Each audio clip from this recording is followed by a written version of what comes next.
Kabanata 746. Ang lahat sa bulwagan ay nakatuon ang pansin kay Cheryl. Ganap na siya ang naging sentro ng kanilang pansin. Marami sa mga kalalakihan ang gumawa sa kanya. Natigilan din si Daryl, ngunit hinahangaan niya ito ng mahinahon. Dismed na maging sikat si Cheryl. Siya ay kaakit-akit. Nakasuot siya ng isang itim na cheongsam. At ipinamalas nito ng perpekto ang kanyang kaaya-ayang mga kurba. Ang kanyang walang bahid na mukha ay may magaan na pampaganda at maganda ang hitsura niya. Ang mga reporter ay nasa isang siklab ng galit. Patuloy silang kumuha ng litrato. Salamat sa pagsali sa amin. Salamat, ngayon. Kakanta ako ng bagong kanta. Sana magustuhan ng lahat. Mahinang sabi ni Cheryl. Natuwa ang madla, ang kanilang mga mukha ay puno ng mga inaasahan.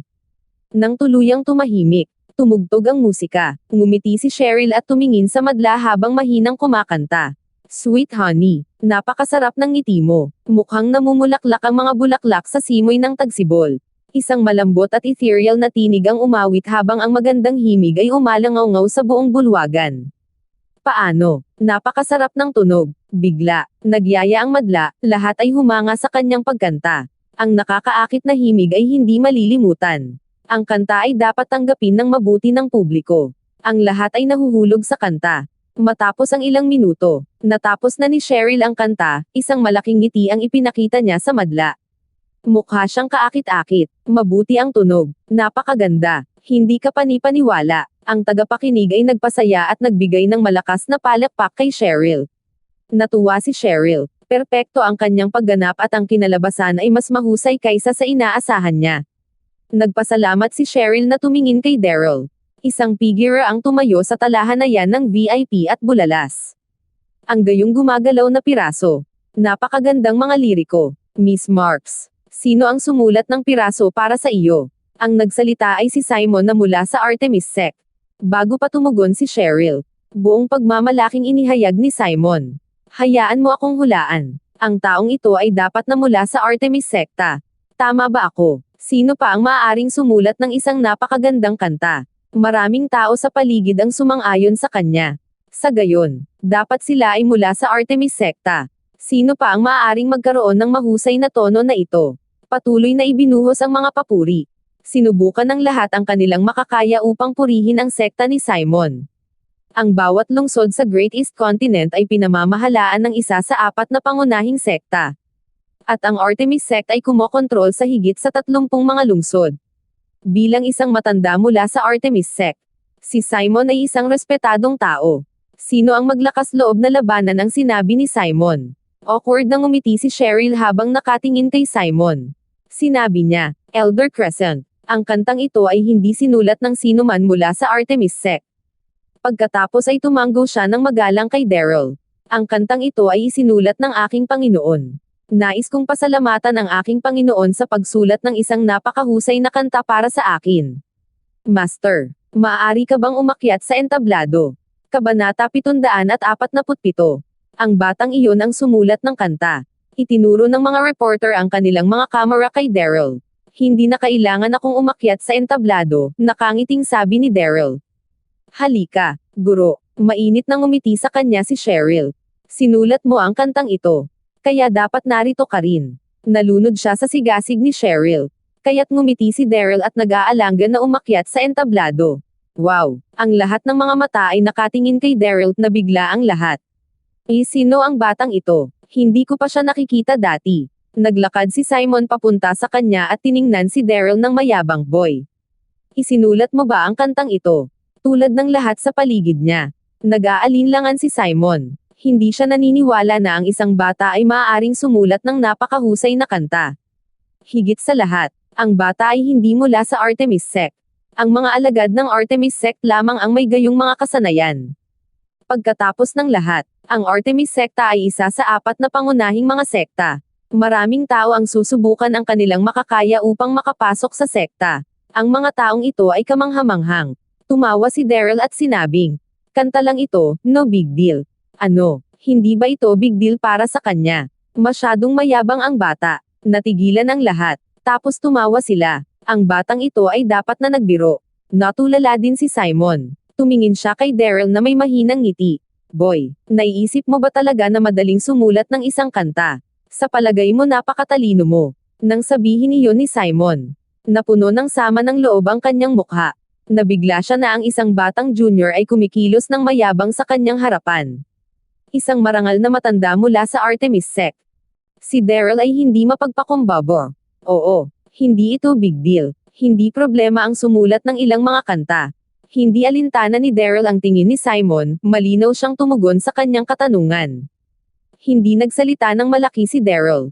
Ang World Universe Continent ay nauna sa Great East Continent sa mga dekada. Maraming mas patok na mga kanta sa World Universe Continent. Madaling mapahanga ni Daryl ang madla ng ilang mga random na kanta. Nagkatinginan ang karamihan. At pagkatapos ay tumawa sila. Nakakatuwa talaga ang batang ito. Pinupuri lamang siya ni Elder Crescent. At siya ay naging mayabang. Wala siyang kahihiyang magpakitang gilas sa harap ni Elder Crescent.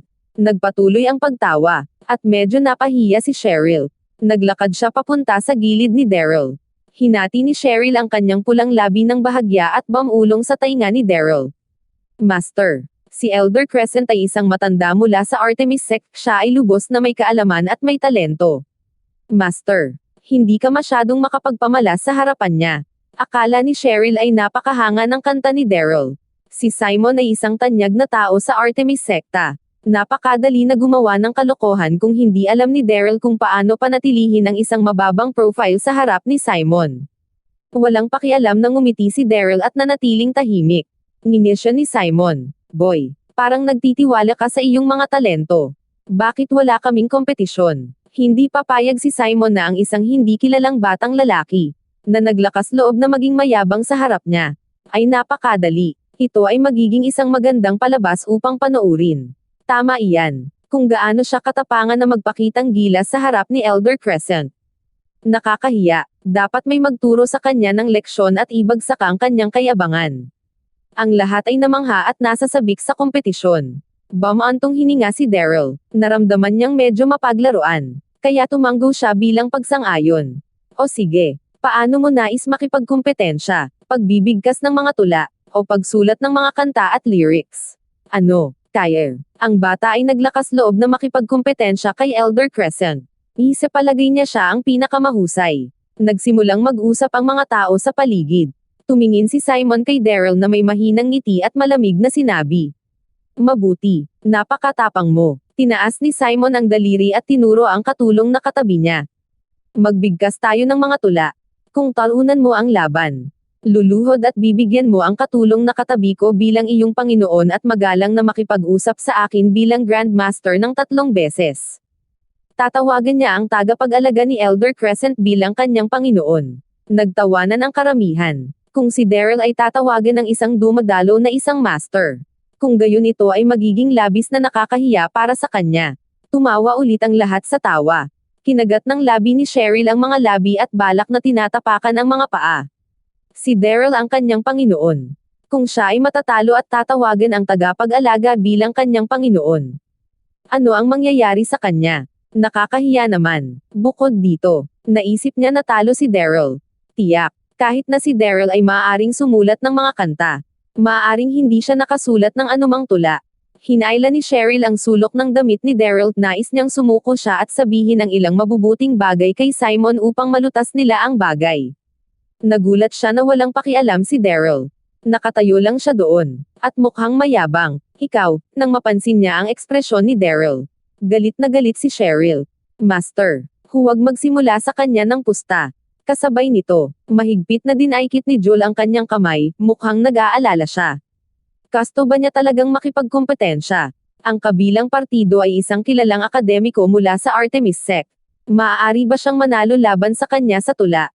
Gayunpaman, si Daryl ay pawang mga ngiti, wala siya sa gulat.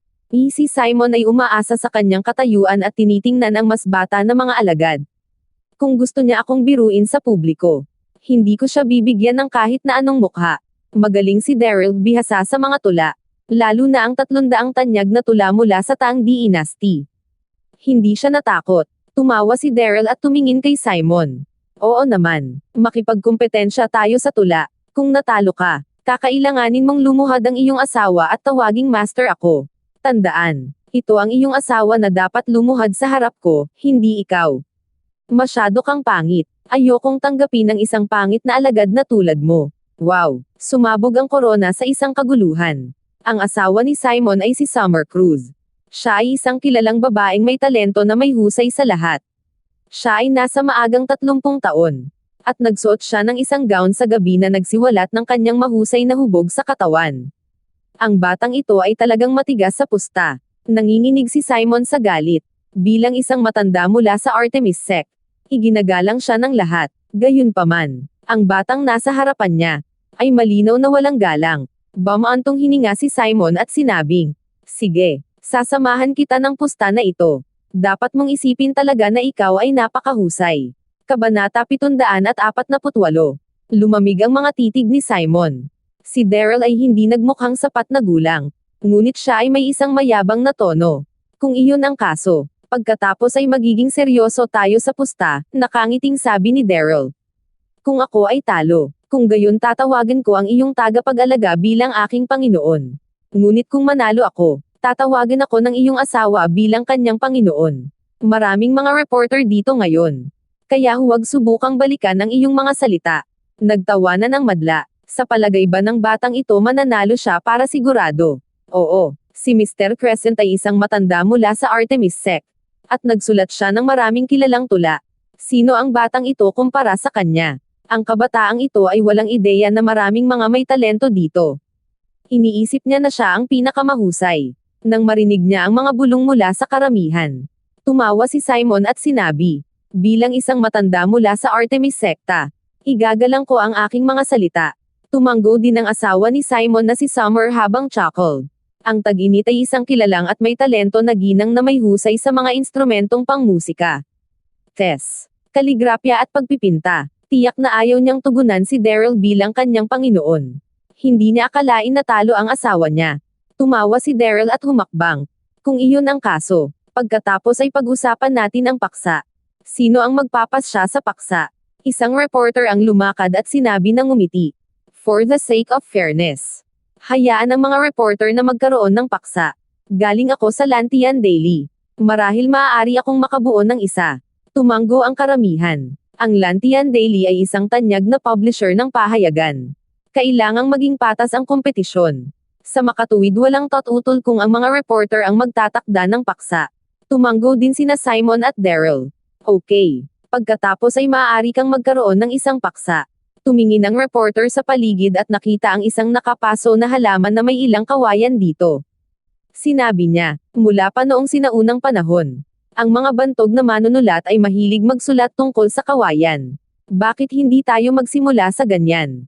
"Ayos yan." Tumanggo ulit ang karamihan. Tumawa si Simon at sinabi, "Magandang paksa iyan. Magsindi ng isang stick ng insenso. Sino mang maaaring sumulat ng mas mahusay na tula bago sunugin ang isang insenso ay siyang magwawagi." 2 tao ang nagdala ng isang stick ng insenso at sinindihan ito. Nanatiling tahimik ang madla, alam nila na hirap sa paggawa ng isang bagay on the spot. Lalo na ng isang bagong tula. Nang naiilawan na ang stick ng insenso, tumawa si Daryl at umusad. Inanunsyo niya, "Nasulat ko na ang akin." Ano, natigilan ang lahat. Ang oras na lumipas ay sapat na upang kumuha ng 100 paghinga. At ganun pa man na kompleto ni Daryl ang tula. "Kung gayon dapat mong basahin ng malakas ang iyong tula upang marinig ka ng lahat," hamon ni Simon na may nginis. "Oo, basahin ang tula na isinulat mo." Ang lahat ng mga mata ay nakatingin kay Daryl. Huminga siya ng malalim bago niya simulang bigkasin ang kanyang tula. Tulad ng kung paano gagawin ang mga sinaunang iskolar. "Ang aking ugat ay lumalaki ng malalim sa pagitan ng mga bato habang inaangkin ko ang aking sarili sa kakahuyan. Kahit na hamihip ang hangin sa lahat ng direksyon, nanatili akong malakas at matatag." Si Zing Bangqiao ang sumulat ng tula sa maagang dinastiyang Qing. Naalala ni Daryl ang tula noon pa lamang. Ang maikling saknong ay tumahimik sa madla. Namatay lang ang katahimikan. Natulala ang lahat habang paulit-ulit nilang binibigkas ang tula sa kanilang puso. Bagaman hamihip ang hangin sa lahat ng direksyon, nanatili akong malakas at matatag. Iyon ay apt at maganda ilagay. Umulo ang ulo ni Simon. Pinagod ang utak niya, ngunit wala siyang maisip na tula man lang. Kahit na kaya niya, malabong malampasan niya ang tula ni Daryl. May nanguna at nagpalakpakan. At pagkatapos ay ang mga madla ay sumabog sa malakas na palakpakan. Magandang tula, maayos na tapos iyan. Tulad ng pagbaha ng mga papuri tulad ng isang alon. Naging mas pangit ang ekspresyon ni Simon. Napakagulat mo, mister, na mula si Jewel nang marahang hinayla ang sulok ng damit ni Daryl. Hindi niya inaasahan na may talento si Daryl. Tumawa si Daryl at tumingin kay Simon. Elder Crescent, kumbinsido ka na ba ngayon? Napatingin lahat kay Simon. Namula ang matandang lalaki, ngunit kinagat niya ang bala at sinabi, mabuti na lang, nanalo ka sa pag-ikot na ito. Magkakaroon kami ng 3 pag-ikot. At ang taong nanalo ng 2 pag-ikot ay ang nagwagi. Oo, 2 panalo sa 3 pag-ikot. Kabanata 749. Paano sila magkaroon ng isang pag-ikot lamang? Ang karamihan ng tao ay sumang-ayon sa mungkahi, sabik silang tumabi kay Simon. Biro ni Daryl sa kanyang puso. Asterisk 8. Ang mga taong ito ay saan man. Nagplaster siya ng peking ngiti sa kanyang mukha at sinabing, okay, 2 panalo sa 3 pag-ikot. Sisiguraduhin kung nakakumbinsi ka. Halika. Sino ang nais na makabuo ng isa pang paksa? Gagawin ko. Isang lalaking nasa hustong gulang na lalaki ang biglang tumayo sa madla. Ang lalaki ay nagmamay-ari ng wealth dance hall na si Howard Wallace. Siyempre, walang sino man ang hindi sumasang-ayon kung nais ng boss na magkaroon ng isang paksa. Matagal nang nag-isip si Howard bago niya sinabi. Kaya, magkaroon tayo ng isang tula upang purihin ang babaeng katabi mo. Natahimik ang buong bulwagan. Ang lahat ng mga mata ay nakatingin kay Simon. Purihin ang babaeng katabi mo. Napakadali. Tiwala si Simon. Tumingin siya sa asawa. Tag-araw. Nakangiti. Pinagnilayan niya ng halos 3 minuto bago niya sinabi. Ang buwan ay nagtatago kapag ang aking asawa ay nasa labas. Pagdating ng tagsibol, hinuhugasan niya ang mga sinulid sa tabi ng ilog. Ang kanyang kagandahan ay hindi madaling matukoy sa mga salita lamang. Bakit ako titignan ng iba bukod sa kanya? Ipinagmalaki ni Simon ang kanyang tula. Nagkagulo. Ang lahat ay tumingin kay Simon na may paghanga. Hindi nakakagulat na siya ay isang kagalang-galang na figure sa art and sec. Napakabilis niyang makabuo ng isang tula, ang talino niya. Ang buwan ay nagtatago kapag ang aking asawa ay nasa labas. Nangangahulugan iyon na ang buwan ay magtatago sa kahihiyan kapag nakita nito ang magandang mukha ng asawa. Ang pariralang pagdating ng tagsibol. Hinugasan niya ang mga sinulid sa tabi ng ilog na nangangahulugang nagpunta ang kanyang asawa sa ilog upang maghugas ng mga damit sa tagsibol. Ang kanyang magandang mukha ay mapapansin sa pamamagitan ng tubig. At kahit na ang mga isda ay magtatago kapag nakita nila siya. Ang talinghaga ay kakilakilabot. Nakamamangha. Maraming tao ang humanga sa masining na paglilihi ng tula habang nakatingin kay Simon. Si Summer, nakatabi niya, ay nahihiya, ngunit siya ay natuwa. Alam niyang naisip ni Simon ang tula para sa kanya. Tuwang-tuwa siya at ipinagmamalaki na mayroon siyang isang talento na asawa. Akala ng lahat na ang kompetisyon ay natapos para kay Daryl sa sandaling dumating si Elder Crescent ng magagandang mga talatang iyon. Ang karamihan ng tao ay tumingin kay Daryl na may pagkutsa sa kanilang mga mukha, nais nilang makita siyang gumawa ng kalokohan sa sarili. Gaano katapangan niyang hamanin si Elder Crescent. Sa palagay niya napakagaling niya. Kahit na makabuo siya ng isang tula. Duda ako na ang kanyang masining na paglilihi ay magiging kasing ganda ng kay Elder Crescent. Pinagtawanan ng lahat si Daryl. Ngunit wala siyang pakialam. Isang mahinang ngiti ang lumitaw sa kanyang mukha. Ano ang nangyayari? Hindi ka makakaisip ng isa. Tumingin si Simon kay Daryl na may pang-iinis. Bakit ka nagmamadali? Ngumiti si Daryl habang nakatingin kay Cheryl. Na nasa tabi niya. Itatalaga ko ang tulang ito sa aking alagad. Umalis ang lalamunan ni Daryl at umiwas ang ulo habang binibigkas ang tula. Ang magandang firmament ay ang kanyang mga damit. At ang magandang bulaklak ay ang kanyang mukha. Ang simoy ng tagsibol ay sumabog laban sa pikat na bakod at hamog na butil sa peony. Ang gayong kagandahang tiyak na makikita lamang sa Mount Canyo o sa Yao Pavlin sa ilalim ng ilaw ng buwan. 2 hakbang ang isinagawa ni Daryl habang binabanggit niya ang tula. Tulad ng kung paano ito ginawa ng mga sinaunang iskolar. Sinulat ni Levi ang tula sa Imperial Concubine niyang upang purihin ang kanyang kagandahan. Ang Wealth Dance Hall ay tahimik pagkatapos na gawin ni Daryl ang kanyang tula. Naririnig pa ang isang tunog ng karayom kung mahuhulog ito sa sahig. Walang nagsabi, masasalamin nila ang tula sa halip. Wow! Pagkatapos, Ang buong dance hall ay umiling sa kaguluhan. Napakaganda nito, mister. Napakaganda ng tula. Sa gilid, isiniksik ni Joel ang kanyang mga kamay habang siya ay bulalas, hindi niya mailalarawan na nasa sabik siya. Napakatalino niya, gumawa siya ng tula. Napakaganda ng kanyang tula. Kabanata 750. Tiningnan ni Cheryl si Daryl ng mabuti habang ang kanyang mga mata ay nagninangning sa kinang. Hindi siya maaaring maging mas masaya. Ang tula ng kanyang Panginoon para sa kanya ay kaibig-ibig. Ang magandang langit ay ang kanyang mga damit. At ang magandang bulaklak ay ang kanyang mukha. Nangangahulugan ito na ang mga magagandang ulap sa kalangitan ay ang kanyang mga damit. At ang mga bulaklak ay tulad ng kanyang magandang mukha. Ang artistikong paglilihi ay malinaw na mas mataas kaysa sa kay Elder Crescent, ito ay isang mas mataas na antas. Ang magandang langit ay ang kanyang mga damit. At ang magandang bulaklak ay ang kanyang mukha. Iyon ay isang mahusay na linya. Maraming tao sa madla ang kumuha ng papel at pluma upang isulat ang tula. Lahat sila ay tumingin kay Daryl na may isang komplikadong ekspresyon. Siya ay may talento. Nakangiting tiningnan ni Daryl kay Simon. Bilang matanda mula sa Artemis Sect, ang iyong mga tula ay walang kinukuha. Sa palagay ko hindi mo na kailangang makipagkompetensya sa akin. Baka mapahiya ka. Ang mga salita ni Daryl ay nabugbog ang dignidad ni Simon. Ikaw, nagalit si Simon, turo niya kay Daryl habang nanginginig ang katawan niya sa galit. Paf! Umatras at umatras si Simon at sumuka ng isang dugo.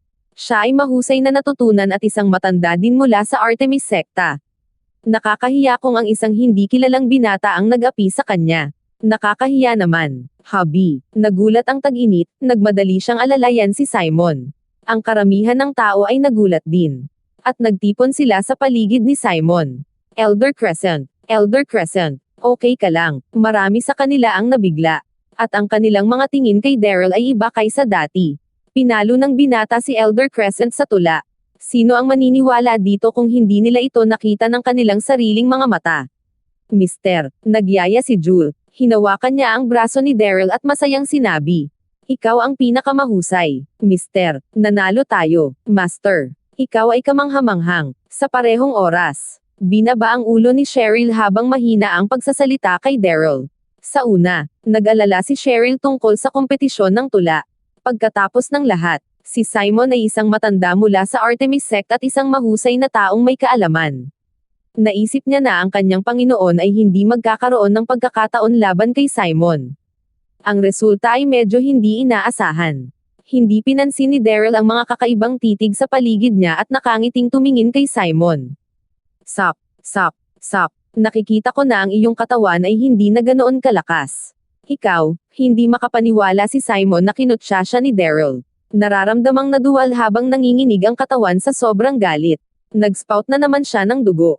Napagpasyahan ni Daryl na huwag inisin si Simon at sa halip ay binalingan si Summer. Ang iyong asawa ay matanda mula sa Artemis Sekta. Ipagpalagay ko na gugustuhin niyang tuparin ang kanyang mga pangako. Dahil natalo siya sa kompetisyon. Dapat mong tuparin ang pusta. Si Daryl ay nakaupo sa upuan na parang isang boss. Tumawid ang kanyang mga binti. Ang lahat ay nakatingin kay Summer. Ang pusta ay kung talo si Simon.